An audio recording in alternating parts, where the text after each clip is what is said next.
something horrible, okay? So please call and make sure it's not you, baby, okay? Call me.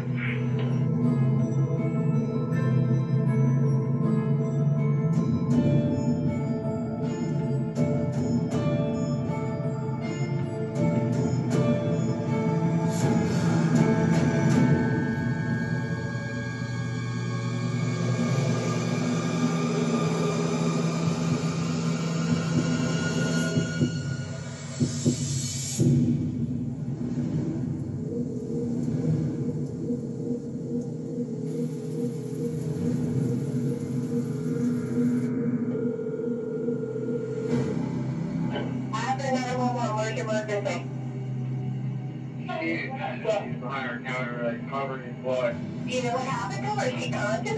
No, we just got here and there's time on the door. The door was locked when you got there? No, it was shut by the door. It was shut by it was not locked? Yeah. I'm gonna freaking out a little bit. Okay, alright. But he's like a lot. Okay. You guys can get somebody here right away. It doesn't look good. It doesn't look good? No, not at all. Alright, don't touch anything.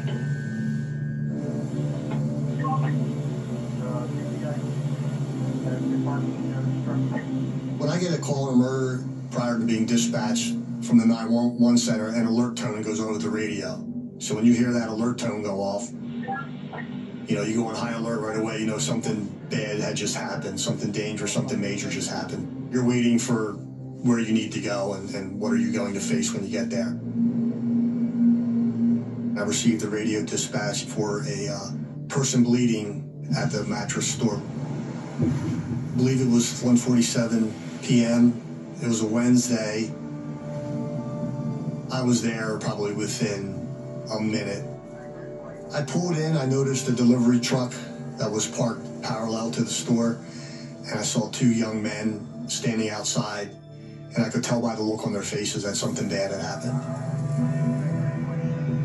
Officer Zambon arrived seconds after I did. When you're dispatched to a call like that, your adrenaline starts to pump. You're not sure if this crime scene's secure. Is there potentially the assailant? Is he still in the building? We walked to the back of the business, to the desk area. I remember I was standing to the left of the desk when Officer Long went behind the desk to check on the victim. It was bloody. There was large amounts of blood in the crime scene. The blood wasn't coagulating. It was still fresh blood. I did recognize the victim immediately when I found her. Long black, dark hair, thin build. Like if you saw her walking on Westchester Pike, you would see the dark hair and you know that's Lori Sullivan. She had no pulse. Her pupils were fixed and dilated. And I saw a stab wound on the right side of her neck. At that point, we had to clear and secure the building, which Officer Long and I did. I exited the back door to the alleyway. The reality is that any situation could turn into violence. The very first image that comes to mind of this whole situation was I looked over and a cop entered the alleyway with his hand on his gun, staring at me. He had such a scared and adrenaline-rushed face. And my father intercepted and spoke to them. He was just like, is this just you guys here? And I was like, yes. He was like, well, you gotta stay right here. You can't go anywhere. I tried to speak to the father and obtain information on potentially what he saw, and he was fairly abrasive and refused to cooperate in answering any questions, even as far as to he wouldn't even give me his identity. To me, it would seem like basic human nature, especially when you find out what had just occurred, to want to help in any way you can. So to continue working through a situation like that is definitely not normal. And my father is not somebody who can take someone being snappy with them.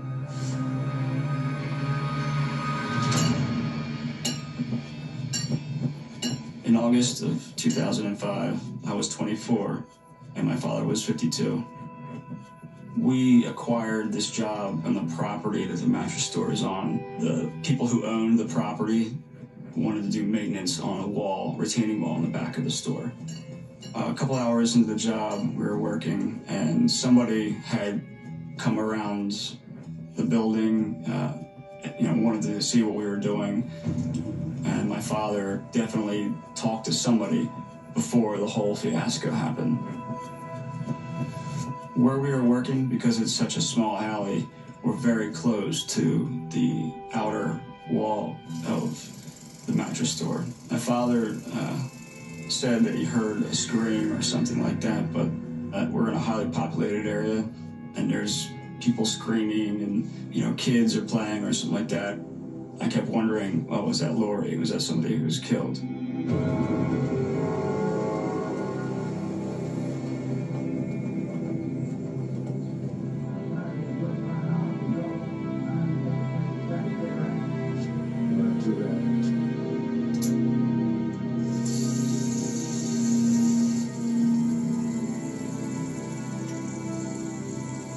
So I wake up August 17th, and I was cutting my hair in the bathroom, just jamming out some music. And I got a phone call from my cousin.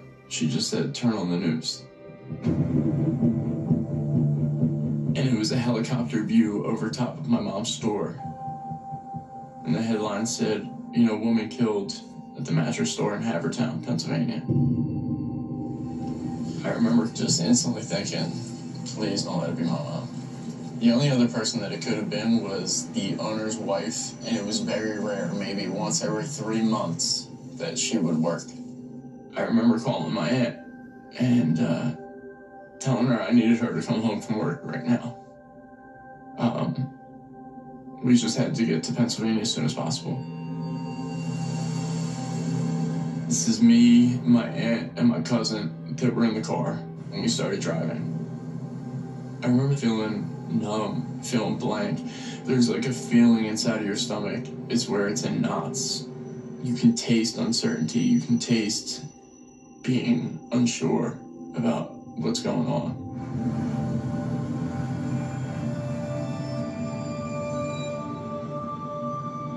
We got like 2 miles up the road and got the call that it was my mom that was killed.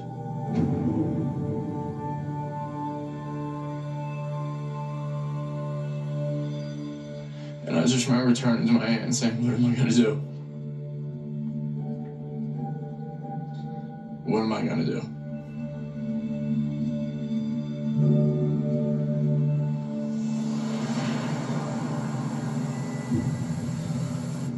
In 2005, I was a detective. I handled anything from minor thefts to murder. This was actually my first murder investigation. I investigated quite a few deaths, but this was actually the first one that turned out to be a homicide. Anything could be possible, given that it's a shopping center in the afternoon. Random violent crime is probably the worst you can investigate. It's the worst for your community. It's unsettling because that could happen to anybody. And it's possible that this could have been one of the things because she's working in a commercial establishment on the main thoroughfare through our town. People are unrested in its suburbs, and it really freaks people out.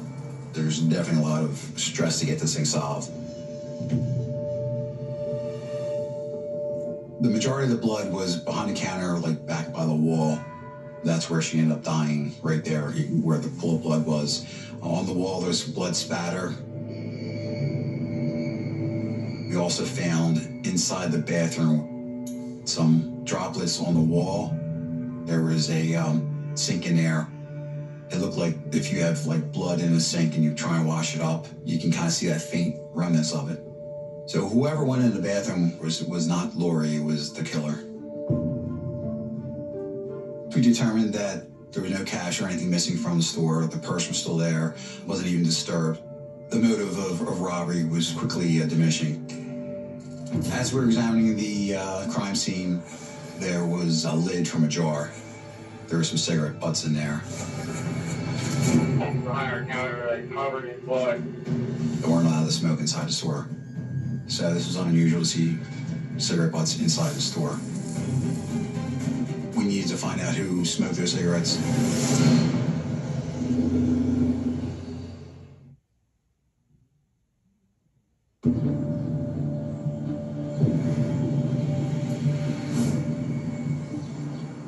We actually have a great library system here. So this holds all of this stuff for years and years. 2005. I've been a reporter probably 15, 16 years. I cover the big cases, your murders, embezzlements, things like that. Let's see, where are we? There we go. Hammer down, shake it. August 17th, 2005, about 1:30 p.m., police get a call, a man frantically saying that there's a body discovered in a mattress store. So they send out an officer who finds Lori Sullivan has been stabbed to death. She's pronounced dead at the scene. Right next to the Manoa Shopping Center, which is fairly busy on any given day, especially mid-afternoon. It was surprising to find a dead body there. We're not talking about a back alley or something like that. This was right in the heart of Havertown's shopping district.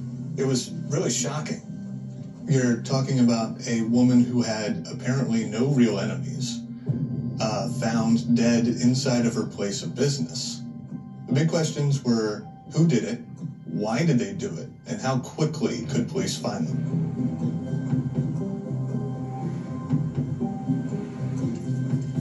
I think it's so memorable because the fact that we don't get many homicides here.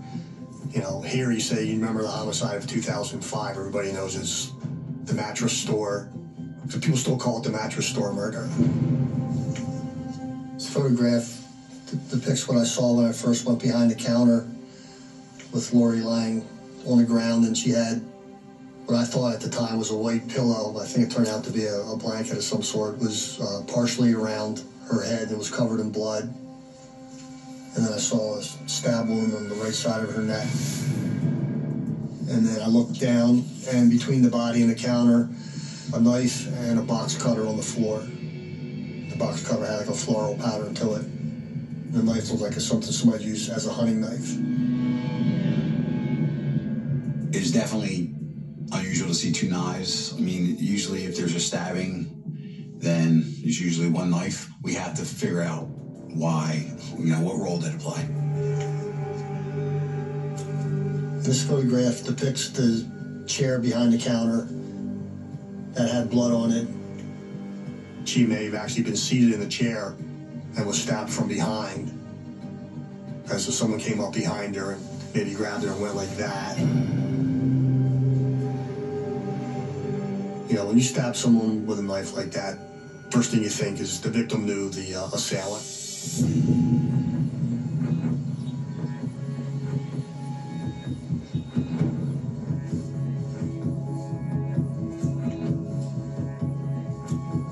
Murder investigation is like it's a puzzle.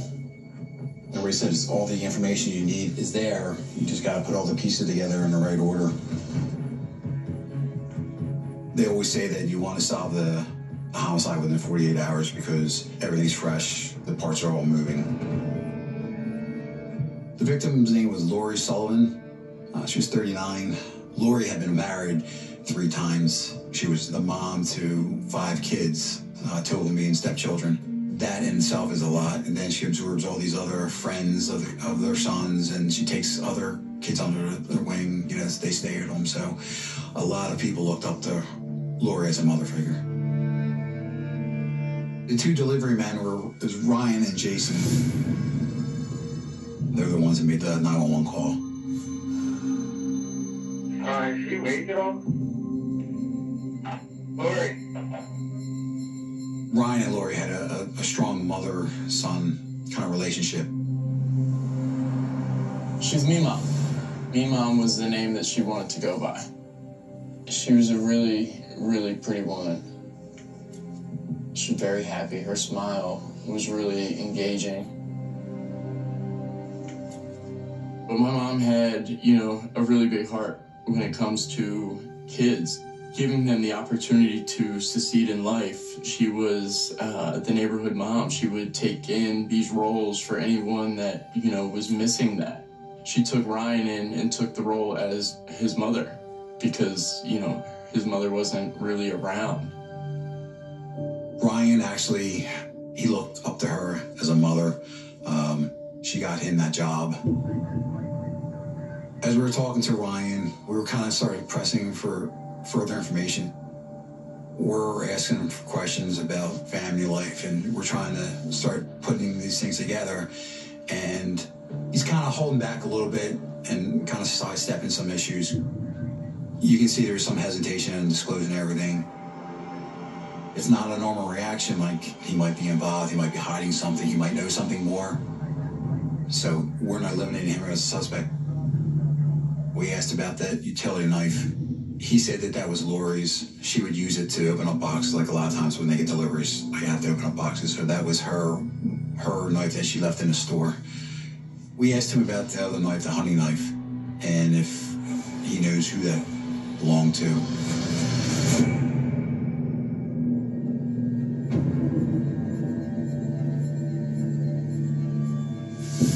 Ryan said that he saw a knife that looked similar to that. He couldn't be positive, but belongs to one of the sons, Chris. Ryan disclosed to us that there's been a volatile connection with his son, Chris, and Lori, which is kind of unsettling. We definitely want to find out what was going on and when the last time they had contact with each other. He's very quickly coming to the front center.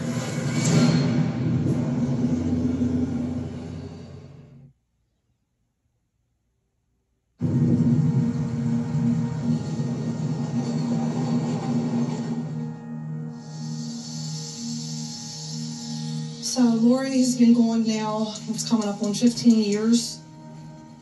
When it first happens, you think to yourself, how do you survive one day without a person you love? And then here you are 15 years later. If Lori was around today, we would be sitting at the table having some tea, or it's a nice summer day, maybe sitting outside having a cocktail. Lori had a gorgeous head of black curly hair that I envied. It was so beautiful, the curls I just loved. Lori's smile lit up a room. Her eyes, she had very deep eyes. Skinny but mighty. She didn't take crap, you know, especially when it came to her kids. She was their protector always, and she worked hard to always give them kids whatever she could, the best of what she could. Growing up with 5 kids in the house was very trying in a sense, you know, a lot of different personalities. But we would always do things, you know, as a family. We would go out to Belmar Lake, which is in New Jersey, and have a barbecue and just go out for the day. She would always try to keep us occupied as well as, like, united. Lori's relationship with her children, I guess, varied depending on the age and what they needed from her. Stephen was the baby, and so he got babied. She had her other son, Chris, and he was a hard head when he was little. He was tough.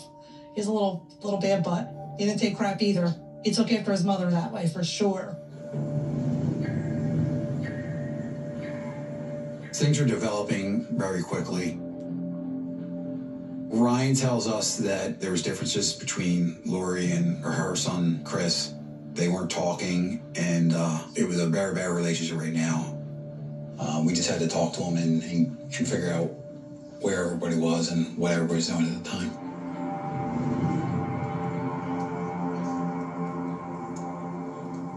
We started our interview with Chris. The first thing to do is officially tell him that his mom was dead and we're sorry for his loss. We kind of just let it go and see what his reaction, what comes out of him. He was very upset. He was angry. We asked him about the hunting knife. Turns out not to be Chris's knife. Chris had a knife very similar to it. It was a show knife. It was actually in a case. Once we confirmed that he was at football practice that day, it was kind of like solidifying that he wasn't involved. There's the woman of the day. Stop that after all this time! See? I told you right there. That's the thing that was making us all crazy. What's starting to develop is kind of like a picture of Lori. Lori knew a lot of people. She had people in and out of her house often. She was on her third husband. It was definitely not one big happy family. They all had their issues, and it's not that they never got along.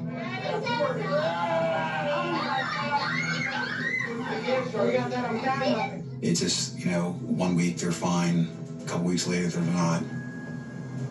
It was kind of like a roller coaster, up and down a lot with the sons and all the ex-husbands.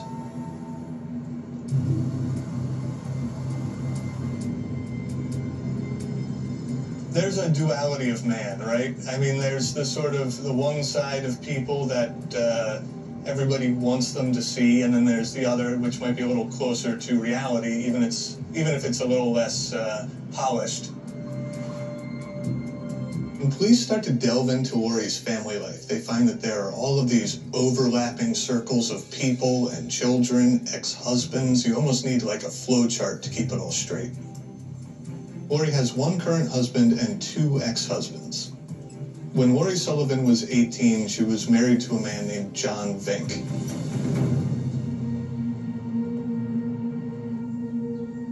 So my mom got married to John Vink at a young age. I believe she was 18, and that was her first marriage. I think it was short-lived, but it was one of those like first love, you know, went their separate ways, but always stayed in touch. If my mom was ever in a pinch, JV would be right there for her.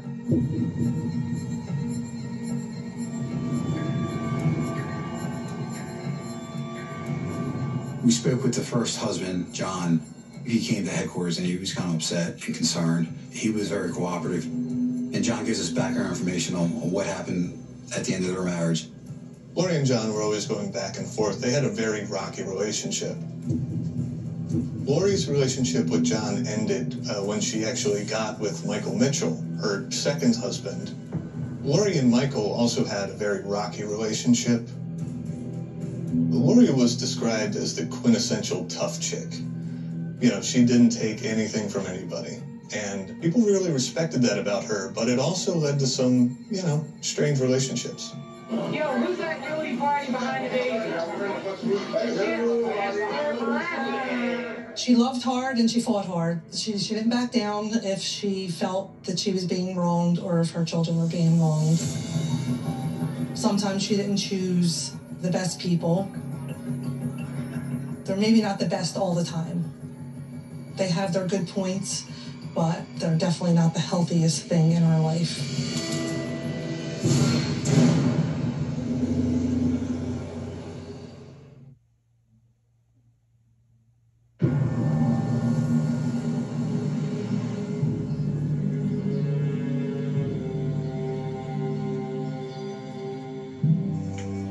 It brings you back to a whole different time. This is a picture from her wedding to Mike Mitchell, and I was the maid of honor. It was a happy day. We had the inside of the house was decorated, and we had food prepared. It was a sweet little wedding. Yeah, they went to just a local little justice of the peace that in that area everybody uses. I know when Lori married Mike, she thought that it was, you know, going to be the happily ever after that, you know, most women dream of. Mike was a fun guy. I can remember his laugh. He worked hard, honestly. He did transmissions. And Lori would be right there with him, trying to lift the heavy transmission, all like 100 pounds off her, believe it or not. He was very good with the boys. He was engaged with them. He was by Lori's side, you know, at the ball field, you know, and I would see him having catches with the kids in the front yard. He was good. It was a really happy time in my mom's life, and you can see it all over her face in the pictures. Mike Mitchell, I consider my dad. My mom and Mike Mitchell split in late 2000. Mike Mitchell had gotten into a little bit of trouble and went away. My mom was raising us 3 boys on her own. Michael, we couldn't get a hold of him, and I believe he was in lockup somewhere. He dropped off as a suspect really quick. And Mike was in prison. He did keep in contact with her, sending her letters. As crazy as their relationship was, there was a lot of love there too. Yeah, we all have secrets. She kept secrets. When she wound up with Kevin, I was like, where did he come from? We didn't have the same friends, you know, him and I. My mom met Kevin Sullivan early 2001. I was 11 years old at the time. In the beginning, when they first got married, things were going good for them, and they were trying to figure out how they were going to, you know, go about combining families. Lori wanted a family, and, you know, here's this man with his 2 children, and, you know, Lori's a great lady, so he's thinking, you know, this is a good catch for me. I'd say for the first year, it was good. But things changed in my household when they started to drink a lot more. Then the arguments started. It didn't take very, very long before she realized, I think, this was a mistake. And then it got ugly.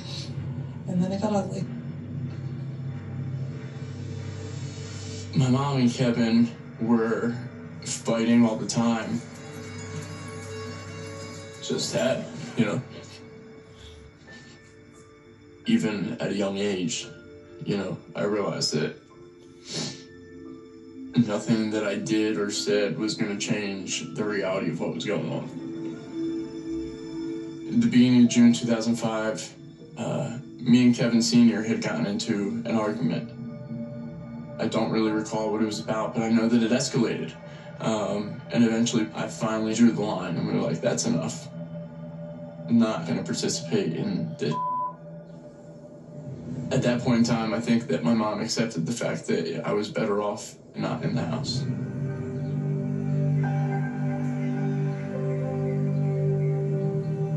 Kevin was on again, off again, and apparently Hugh's now back in the picture because he's been around recently. So at this point in time, we have current husband that we still need to find and talk to him. We got a buku amount of information so far, and I won't say we're any closer to finding out who did it. The worker next door was a wealth of information. She actually saw Lori that morning at around 10 o'clock putting out a mattress sign that has to be put out every morning. So she, you know, she's establishing that Lori was alive at 10 o'clock.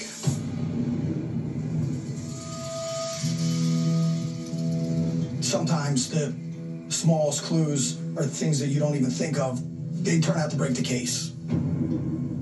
Upon securing the area and checking for potential evidence, I did notice that there was an ATM machine located next door. It occurred to me immediately that, wow, we may potentially have some video of what had occurred.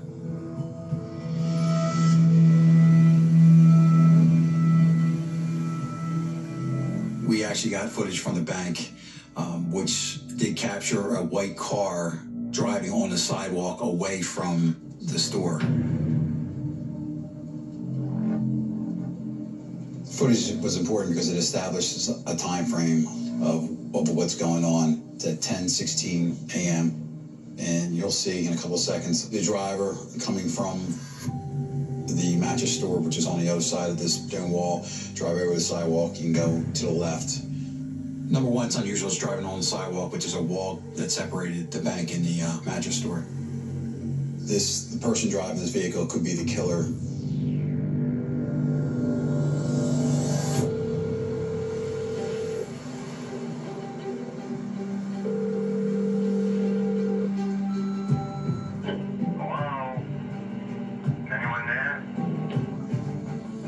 There were several messages at the mattress place.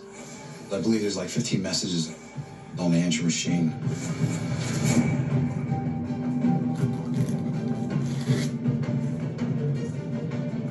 We started going through them.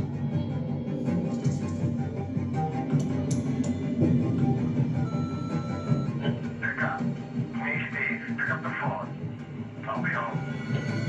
One of the messages was a caller named Steven, but he calls several times. I think it was like 3 or 4 times. And each time he calls, he's acting more urgent. All right, call me back, call me back. Please, call me. Steven's message was stamped about 1 p.m., which was 50 minutes before we actually got to the scene. I just heard something horrible, okay? So please call and make sure it's not your baby, okay? Call me. It sounded like he knew before we did that Lori was killed. At that point, we needed to get a hold of Steven.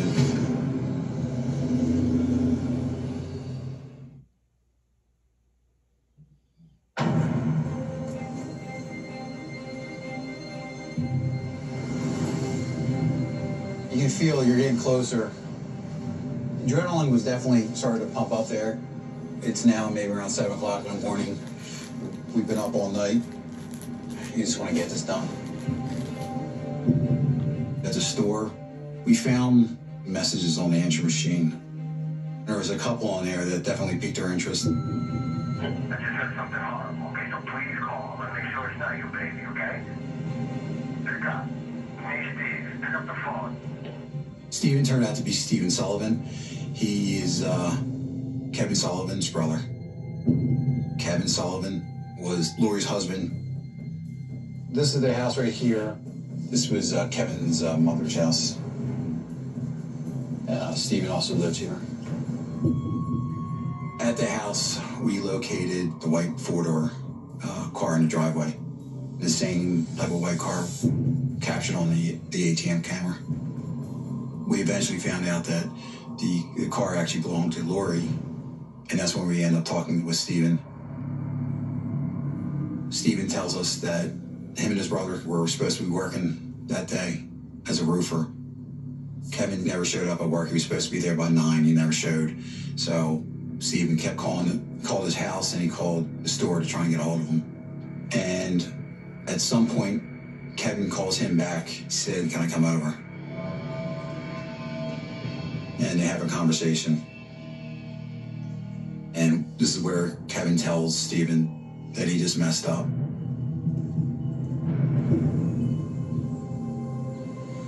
We conducted a search on the premises, and we found bloody shorts in there, a bloody shirt, and a couple other items that had blood on it. At this point, we made contact with the DA, and the DA gave us approval for the arrest warrant. Steven had said that he dropped him off at his friend's house in Southwest Philly.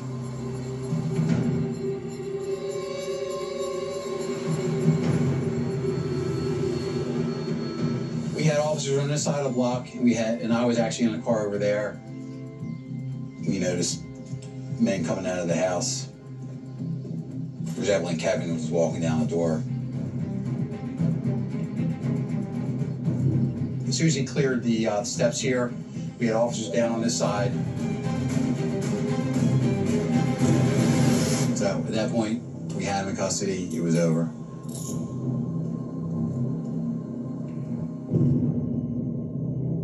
Kevin Sullivan arrives at the police station. His left wrist is bandaged. He's got blood all over his clothes and his shoes. Kevin looks like hell.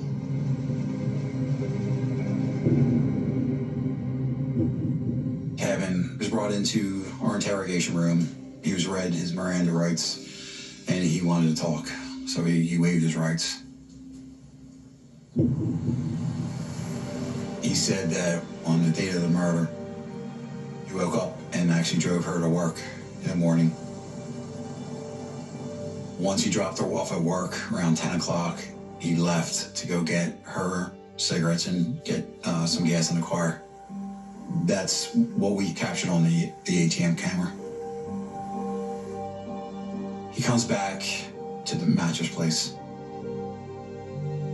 Lori starts talking about her son, Steven, wanted to come back, and that the only way for him to come back in the house is if Kevin was gone. He asked Lori, what are you going to do for money? Who's going to provide for you?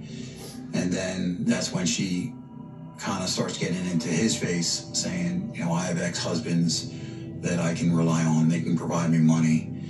And then he starts accusing her of sleeping with them again. According to Kevin Sullivan, Lori tells him, look, if I want to sleep with my ex-husband, I'll do that. I'll sleep with whoever I want. Kevin apparently flies into a rage at this. In fact, Lori is so scared of him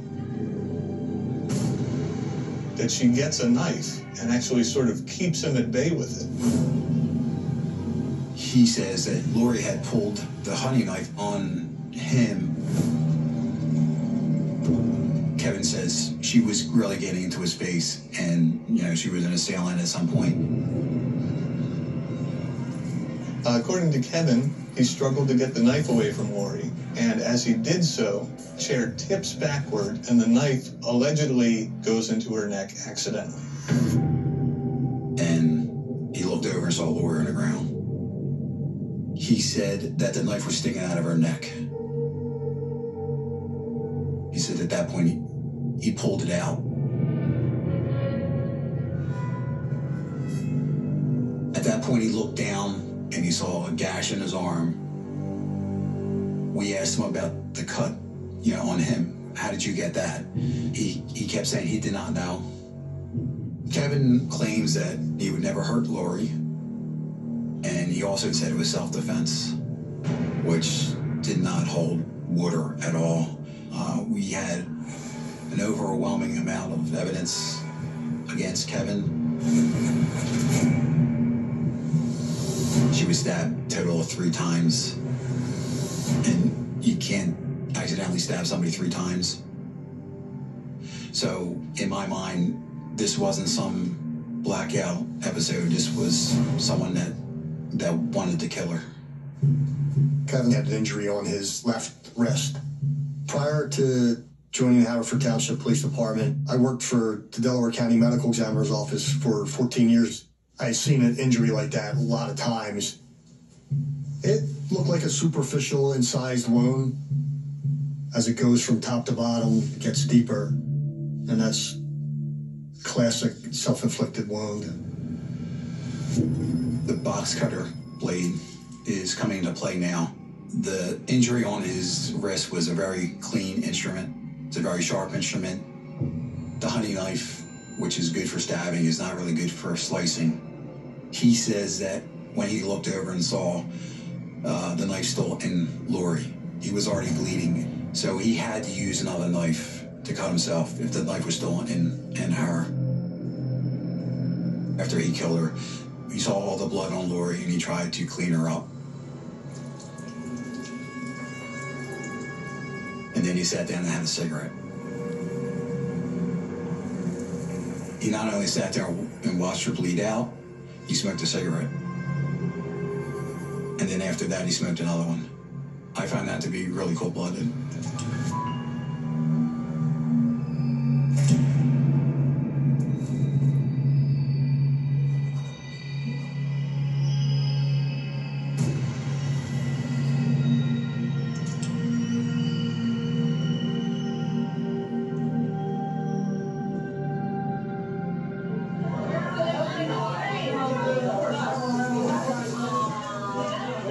August 18th, I'd watched the news, and I think it was by the afternoon, they had Kevin Sullivan in handcuffs.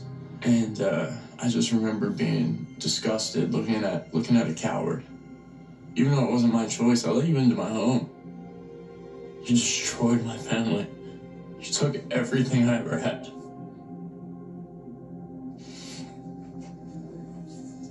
His own kid's life. What a selfish move.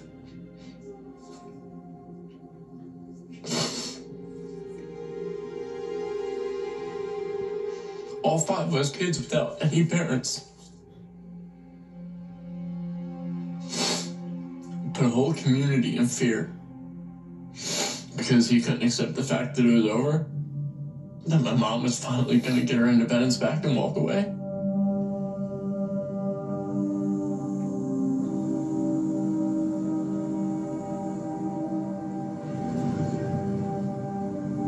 At the trial, Kevin was described as being fairly stoic.